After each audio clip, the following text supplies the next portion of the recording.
Muy buenos días, bienvenidos. Yo soy Anderson Boscan del Student Coffee de la Plaza Foch. Esto es News and Coffee, el programa de entrevistas de La Posta para revisar la coyuntura política y la actualidad nacional. Hoy, lunes 4 de junio, revisamos los hechos en caliente.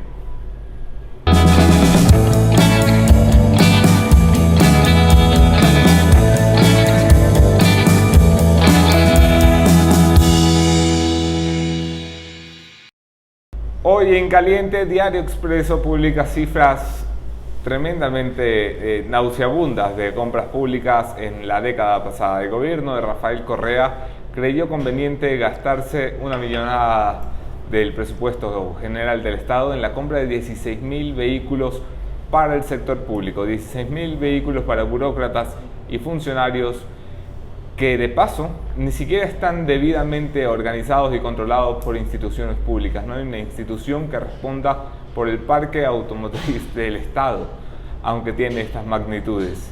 En caliente también se espera que hoy el presidente Lenín Moreno se pronuncie en 3 casos relacionados a la justicia de tremenda importancia. El primero de estos es el caso de Fernando Balda, cuyo secuestro ha sido declarado ya por la Fiscalía como un crimen de Estado, con cheques que han salido de la presidencia de la República de Rafael Correa, algo por lo que el político Fernando Balda pide la anexión del proceso de Rafael Correa, el expresidente. Se pronunciará también Lenín Moreno sobre el indulto a Galo Lara, un indulto que ha sido solicitado por el político Galo Lara, quien está preso por un triple asesinato, al cual fue condenado por un testimonio, básicamente.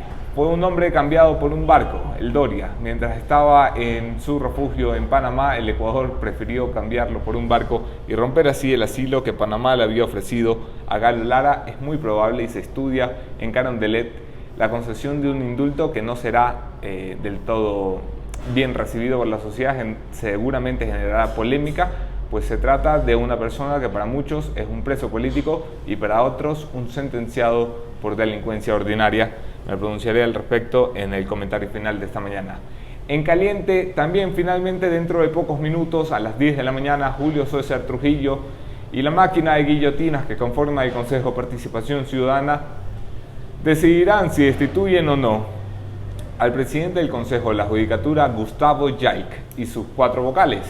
Es muy probable que esta mañana el país vea caer al ex secretario particular de Rafael Correa y principal responsable de la metida de la mano en la justicia.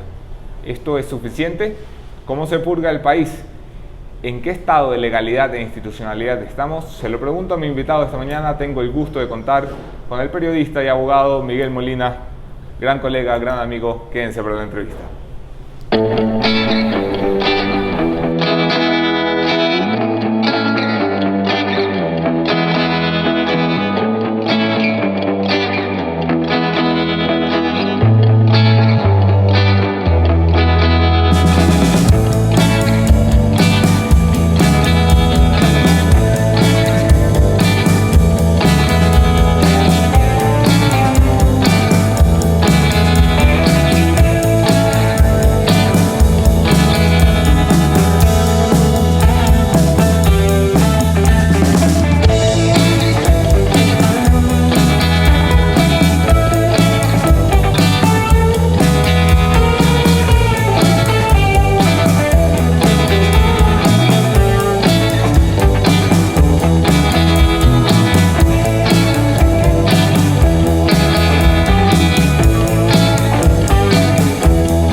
Gracias a todos por quedarse a la entrevista, gracias sobre todo por compartir los contenidos de La Posta, gracias Hyundai y Student Coffee por confiar en ese espacio y gracias Miguel Molina por estar aquí acompañándonos. Muchas gracias.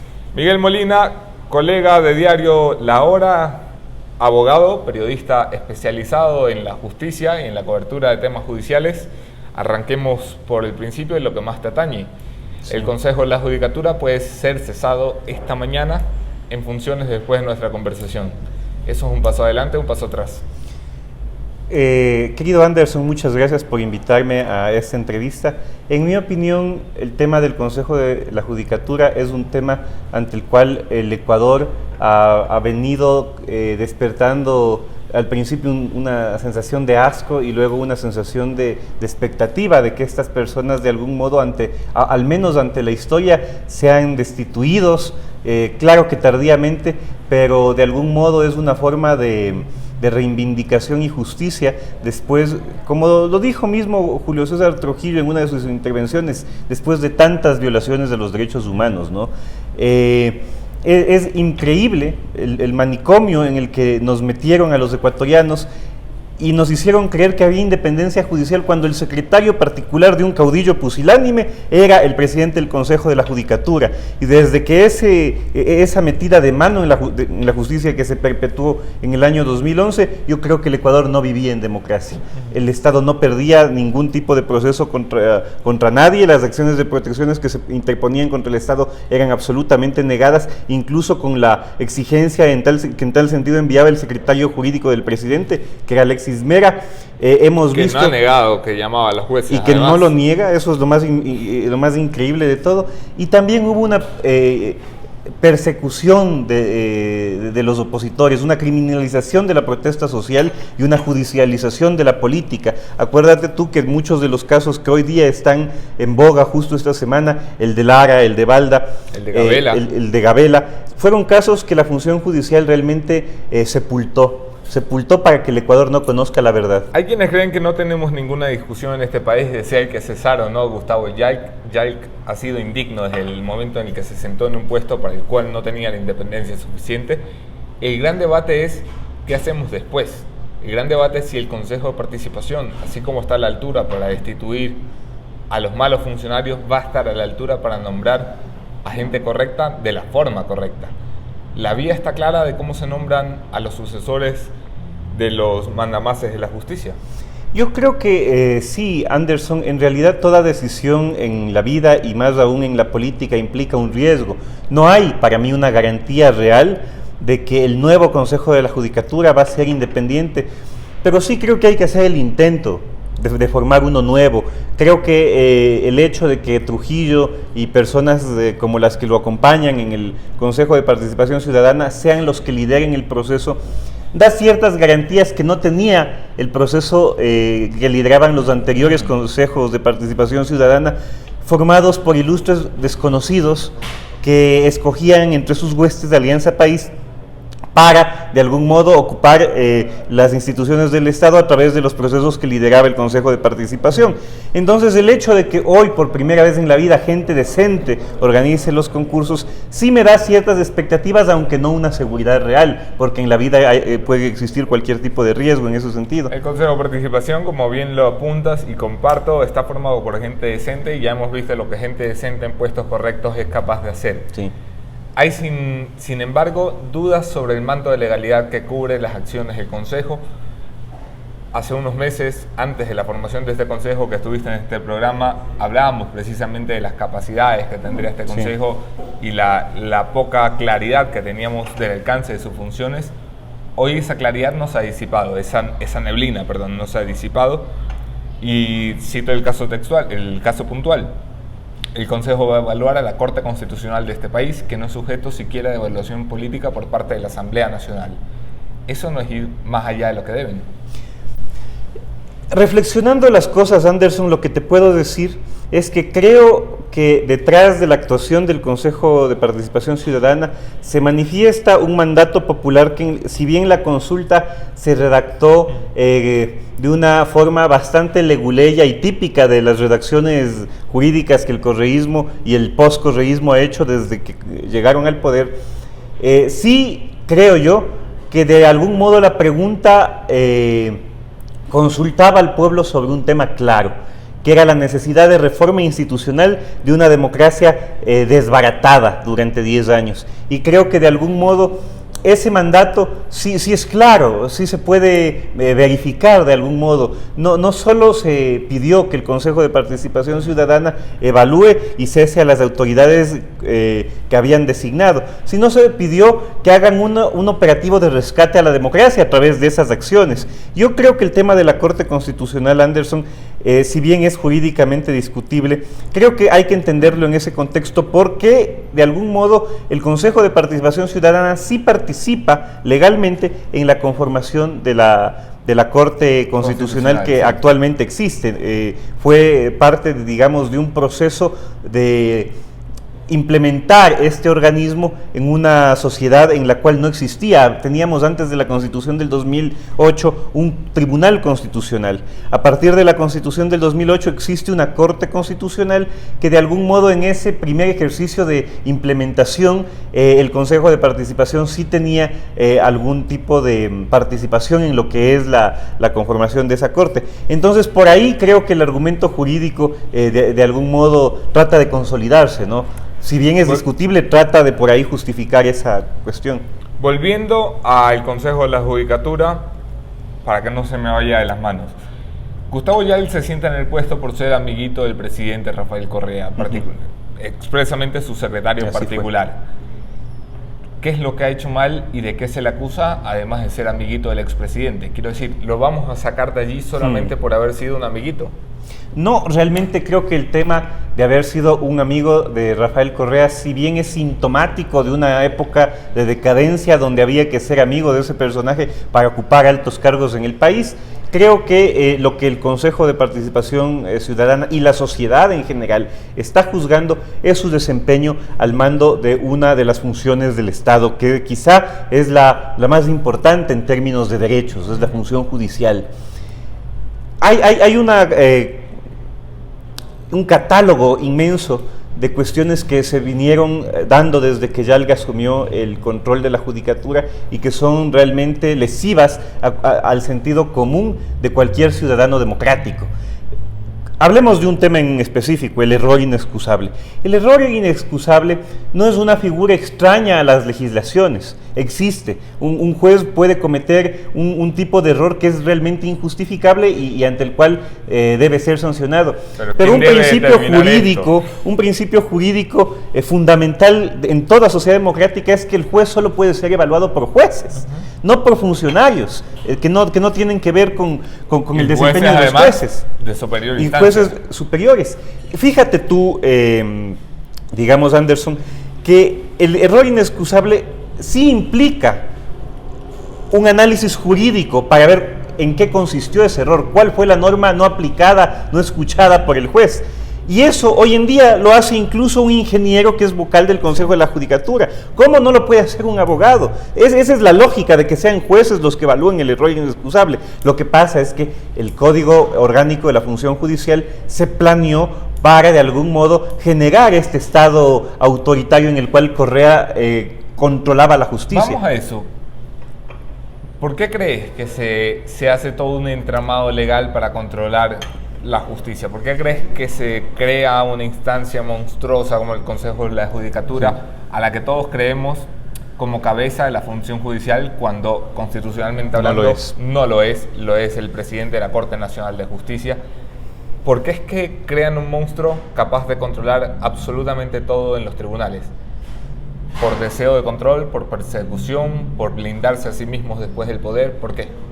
Mira, creo que ahí hay que revisar un tema histórico importante. Digamos, en el pasado, como aluden muchas veces los actuales revolucionarios, en el pasado sí se daba que uno de los problemas más grandes de la justicia era cómo las causas estaban represadas en la Corte Nacional, en la Corte Suprema en eso entonces, y uno de los problemas es que el presidente de la Corte Suprema de Justicia era el que tenía que resolver todos los problemas administrativos. Doctor, se acabó el papel higiénico, doctor, no sirve el trooper.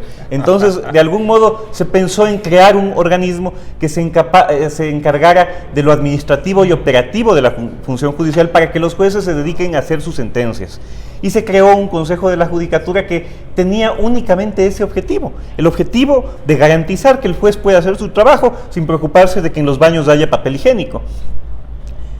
Creo que la mente perversa de la Revolución Ciudadana se aprovechó de esta instancia que de algún modo facilitaba la logística del funcionamiento de la función judicial, para desde ahí perpetuar un monstruo, como tú bien has señalado, que controla a los jueces, que provoca temor en los jueces, que exige a los jueces fallar de uno u otro modo y a riesgo de ser destituidos o perseguidos, y eso no puede responder a otra cosa sino a un proyecto autoritario, un proyecto controlador que pretendió controlarlo todo. La Asamblea Nacional vuelve a llegar tarde, probablemente después de las 10 de la mañana. Hay un juicio político en marcha contra Gustavo Yay. Sería la cuarta ocasión en la que la Asamblea Nacional va a matar a un muerto, básicamente. ¿Esto importa realmente en democracia, que la Asamblea reaccione tardíamente? Digamos, yo creo que más bien en democracia eso es una vergüenza, ¿no? Porque durante 10 años,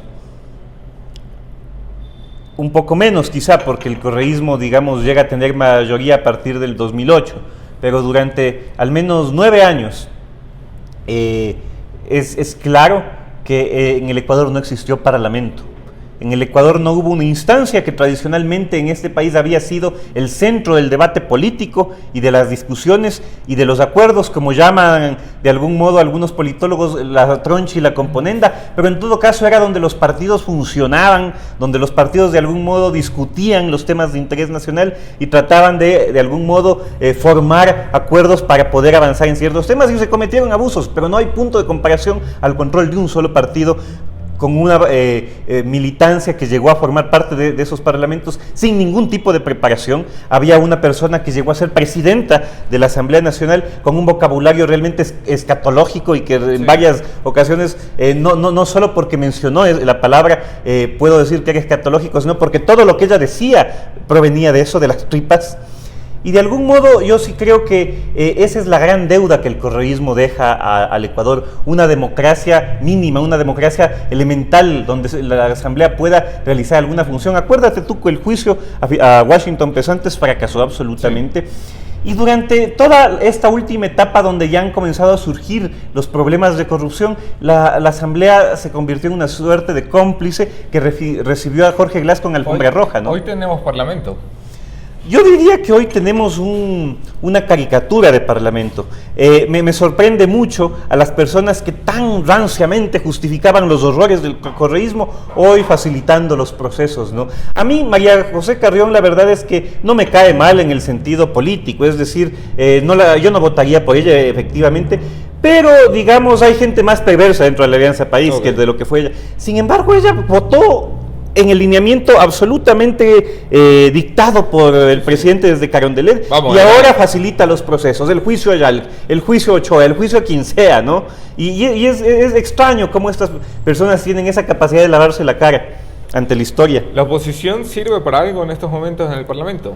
Debería servir para mucho. Yo creo que, por ejemplo, y aquí hay un tema importante que creo que tiene que ser discutido, en el tema de la ley de comunicación. De algún modo no debería haber una ley sin la oposición, no debería haber una reforma sin la oposición. Creo que ese es el gran llamado que la sociedad debe hacer a sus asambleístas, que estas nuevas leyes que se van a tramitar surjan de un concierto de voluntades de todos los sectores políticos que tienen que acordar mínimos para poder tener una votación mayoritaria en los temas. La oposición tiene hoy los votos para forzar un acuerdo. La oposición por fin tiene los votos para forzar un acuerdo desde hace mucho tiempo. ¿Tiene la capacidad para hacerlo? Yo creo que no es lo mismo que tener los votos. Yo creo que debería, en un ejercicio de madurez política, tener la capacidad. Vivimos un momento de transición, Anderson, que es muy importante tenerlo en cuenta. No es un momento de democracia, es un momento de transición a algo que ojalá sea democracia, ¿no es cierto? Y en ese sentido, la responsabilidad que tienen estas personas es mucho mayor a la que cualquier parlamentario tiene en otro momento histórico. Ellos tienen el deber de lograr que este momento donde la estructura autoritaria del correísmo está cayendo, podamos formar institucionalidad. Y yo sí creo que ese mandato, si no lo cumplen, lograrán que perdamos como sociedad una oportunidad muy importante. Porque el correísmo, de algún modo, acuérdate que está vivo, está débil, está de algún modo apaleado, pero está vivo, y esa idea del caudillo autoritario caló en la sociedad. A él lo votaron durante 10 años. Entonces es una responsabilidad ciertamente histórica. Te pregunta Jorge Luis, ¿crees que lo que están haciendo es envolvernos y no ir al grano? para llevar a la prisión a los pillos más grandes que ha tenido el Ecuador. Me imagino que se refiere a quienes nos gobernaron en la última década. Me preocupa el tema que él plantea, me preocupa realmente, Anderson, porque, por ejemplo, si analizamos un poco el caso a Jorge Glass, tú ves que el fiscal Vaca Mancheno dijo que la asociación ilícita es un delito medio, cometido para cometer otros. Los jueces dijeron sí, fueron otros los que se cometieron mediante asociación ilícita. Tienen que investigar peculado, cohecho, lavado de activos, enriquecimiento ilícito, una serie de delitos, ¿no es cierto? ¿Cuáles se han investigado hasta el día de hoy, 4 de junio? ¿A cuáles se le ha vinculado a Glass? ¿A qué instrucción se le ha vinculado a Glass? ¿Se va a quedar con esos 6 años de la asociación ilícita? Que incluso pueden no resistir un análisis de casación luego, porque tú sabes que el argumento que dice la defensa de Glass no deja de ser importante de tenerlo en cuenta. Glass fue condenado con un código derogado que no necesariamente le era más favorable que el Código Orgánico Integral Penal. Es decir, un análisis ya a nivel de casación es peligroso en el sentido de que Glass puede estar saliendo libre a finales de este año o el próximo año sin haber pagado por ninguno de los delitos gruesos que claramente el país sabe que cometió. La designación de Paul Pérez Reina en ese sentido, ¿te tranquiliza? Me tranquiliza porque yo veo que Pérez Reina es un fiscal de carrera que no es designado por ningún partido político, pero también yo noto que tenemos como país que estar en cuenta que es un fiscal encargado y que aquí hay la obligación de durante este año hacer un concurso para elegir un fiscal definitivo, que por suerte lo realiza el Consejo de Participación Ciudadana, pero que de todos modos va a demorar estos procesos. Y hay algunas cosas que son importantes de tener en cuenta. Pérez Reina ya tuvo el valor de decir que el crimen de Balda, como tú mismo señalaste, es un crimen de Estado, fue un crimen orquestado desde el poder político. Pero para que eso llegue a algo, hay que realmente presentar las pruebas y saber desde dónde salió la orden. Ese es un papel que la única persona que puede desempeñar es un fiscal absolutamente desinhibido de los asuntos políticos, sino técnico. ¿No te preocupa que Pérez Reina quiera ganarse el puesto y por ello actúe más allá de lo que la ley le permite? Creo que es todavía temprano para saberlo. Hasta el momento lo que he podido ver en el desempeño de Pérez Reina es un papel bastante técnico, incluso digamos sin el protagonismo político que sí tenía el fiscal Vaca. Por ejemplo, sí. Pérez Reina, cuando tuvo que comparecer a una de estas audiencias importantes, pidió una suspensión para revisar bien toda la documentación. Entonces, de algún modo sí noto yo que no hay el afán de quedar bien ante los medios en ese rato, en la audiencia, y gritar como lo hacía Vaca, sino analizar las cosas de forma técnica. Es un buen indicio, es muy temprano para tener conclusiones al respecto de Pérez Reina. Núñez Raúl te pregunta, ¿la política de los 80 y 90 mucho mejor que la actual, donde los políticos sacaban sus armas en el Consejo o se daban de golpes? Por favor, la política de nuestro país ha venido decepcionándonos desde hace años. Estoy de acuerdo con él, sin embargo, es lo que yo pensaba respecto del Consejo Nacional Electoral actual, ¿no? Ninguno de los dos sistemas era realmente democrático, ¿no? Pero era mejor que las elecciones organicen todos los partidos a que organice un solo partido. Entonces, de algún modo cambiamos para peor, ¿no? Lo ideal y la propuesta del correísmo era de algún modo del correísmo del 2006, que dijo que hay que tumbarlo todo, que intentó recoger ese sentimiento de la rebelión de los forajidos, en la caída de Gutiérrez, de una reforma institucional. Fue para mal, fue para peor. Cuando lo óptimo hubiese sido a ese sistema que no servía tanto, rediseñarlo de una forma democrática, y no lo hizo. Moreno ha cumplido un año hace 2 semanas en el poder. ¿Te ha sorprendido el primer año de Moreno? Sí. ¿Para bien o para mal? Bueno, te confieso que yo sí creí que iba a ser un continuador del correísmo. Sí creí que iba a ser una suerte de garantía de impunidad para la corrupción del correísmo. Así que desde que el momento que como presidente electo, yo creo que el momento que, no sé si tú coincidas conmigo, que de algún modo noté que algo raro estaba pasando, es cuando él le dijo a Carlos Ochoa que no aplique las sanciones a los medios por el caso Página 12, sí. Y Carlos Ochoa no lo oyó, pero noté cuando esa misma semana Correa decía muy bien que se los sancione porque son perversos, prensa corrupta, sicarios de tinta. De algún modo noté que algo estaba pasando, ¿no?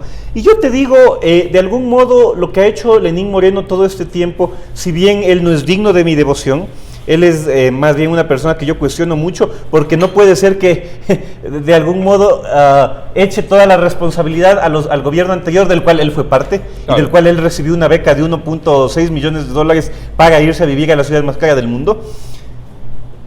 Me parece que, digamos, echarle toda la culpa al gobierno anterior en boca de él resulta bastante hipócrita. Es un poco raro. Es un poco raro, pero yo te digo que comienzo a pensar que fue la forma más pacífica de salir de la dictadura correísta.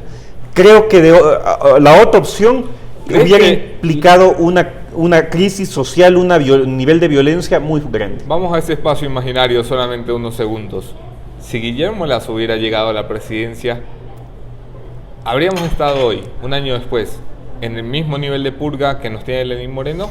Mira, es difícil saberlo. Te confieso que en una ocasión sí ayudé a la redacción del horóscopo en el periódico, pero yo te digo, es difícil saberlo. Sin embargo, tengo esta percepción, esta presunción de que las cosas hubiesen sido mucho más difíciles, porque quizá la reacción del correísmo duro hubiese sido no desde la perplejidad, sino desde la defensa de sus intereses colectivos, ¿no? De sus intereses empresariales, incluso de sus intereses económicos, y hasta cierto punto yo sí creo que la reacción contra un gobierno de otra ideología hubiese causado quizá un caos social muy grande, una violencia social muy grande. No quiero que acabemos la entrevista sin hablar de la Ley Orgánica de Comunicación, que está tramitándose en la Asamblea con una multitud de pedidos, 14 proyectos de ley, incluido el del presidente de la República, Lenín Moreno, que es el que lleva la bandera y la batuta, y seguramente el que marcará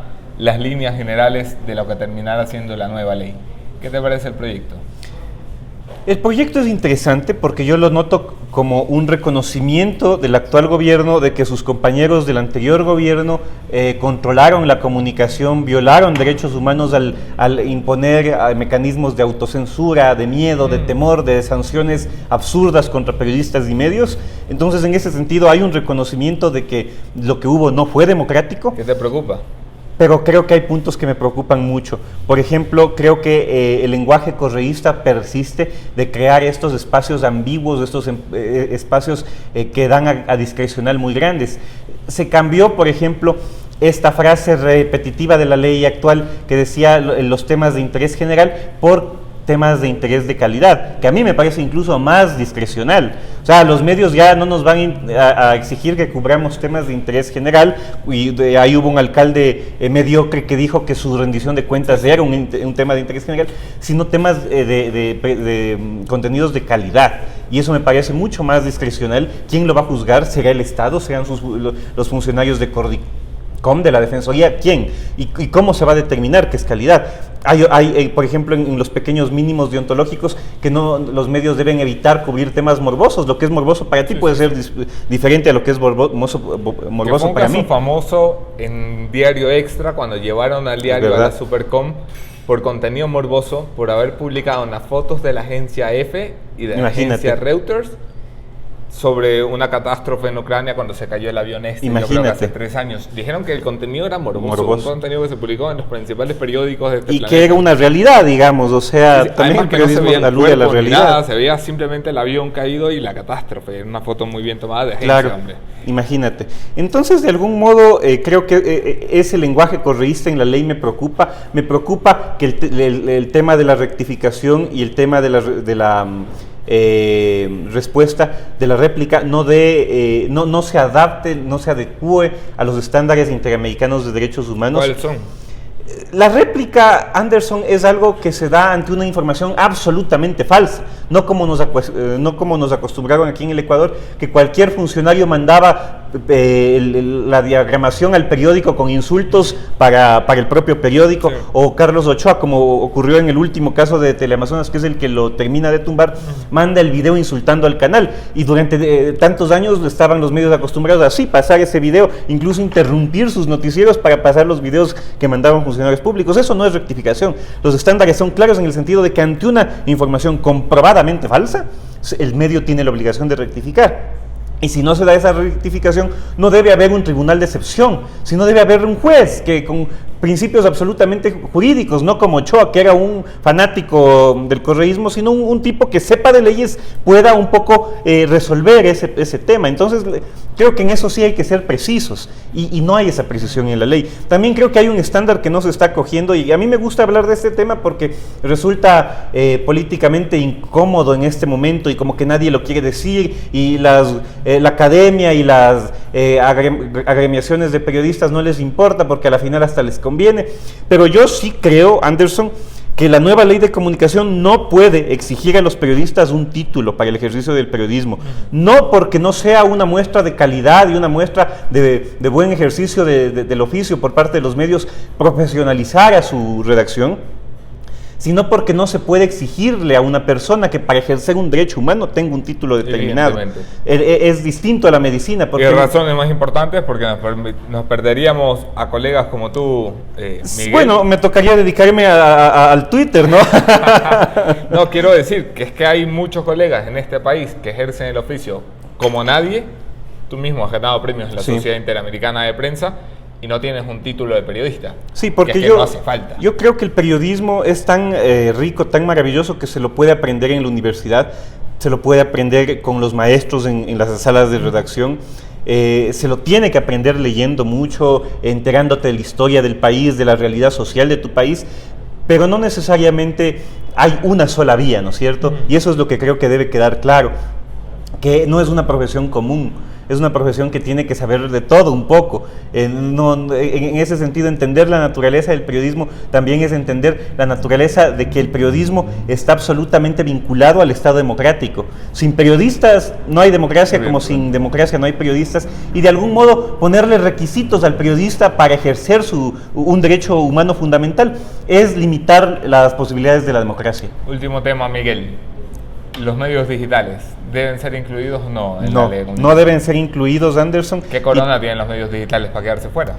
En realidad, digamos, yo creo que no debería existir una ley de comunicación, que una sociedad sería más democráticamente vibrante sin una ley de comunicación, pero ya que persiste el Ecuador en esta obsesión de regular la comunicación, siento yo que lo que se debe regular es una comunicación que hasta cierto punto, por su naturaleza, implica, y en este momento todavía, porque creo que eso está evolucionando, por ejemplo, usar el espectro radioeléctrico del Estado, ¿no es cierto? De algún modo el Estado tiene que repartir frecuencias de radio y televisión. En la ley está eso pésimamente diseñado. Ese sistema del 33, 33, 34 no funcionó y no va a funcionar, y eso espero que en la Asamblea se corrija. Pero digamos, ese es el tipo de medios que yo creo que deben ser de algún modo sujetos de una ley de comunicación. El periodismo en Internet no debe ser, porque tú sabes lo complejo que es el tema, ¿no? Un medio de comunicación digital puede existir en un país vecino, con periodistas del país vecino, pero referirse a temas acá, tener un equipo de corresponsales grande aquí, y por eso no vamos a, o sea, ¿cómo una ley puede limitar la libertad del ser humano tanto que una persona desde su computadora no va a poder acceder a ese equipo periodístico, a esa página web, bajo este paraguas absurdo de la ley de comunicación que puede decir que ellos incumplen alguna cuestión? O sea, creo que por su naturaleza el periodismo digital tiene otras características que no se acoplan a la realidad nacional. Es un periodismo mucho más cosmopolita, estructuradamente hablando, tecnológicamente hablando. Esa ha sido la conversación con Miguel Molina. Miguel, muchas gracias, Anderson. Gracias a ustedes por ver la entrevista. No se vayan, enseguida mi conclusión de esta mañana del Punto Final.